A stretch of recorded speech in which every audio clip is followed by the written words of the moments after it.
So, mao ni mga kananay, no? Niata diri sa frozen yogurt shop sa Liao Liao. Liao Liao ba yan? O Ilaw Ilaw? Iwan ko ang pangalan yan. Basta basahin nyo na.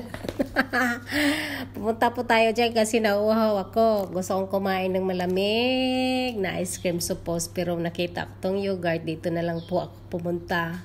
Ayan po. Kasi masakit po yung lalamunan ko at talagang nauhaw ako mga nanay, mga kananay. Ayan, bumili po tayo dyan. Yung maliit lang kasi medyo kamahalan din po ito. Ayan, bumili tayo. At saka, ano po, pagkatapos natin kumain dyan parang kulang pa rin nauhaw pa po ako. Kaya bumili na lang din po ako ng tubig. Tubig lang talagang katapat sa uhaw mga kananay. Ayan, ayan. Parang mataas pa sa Bulkan Mayon mga kananay.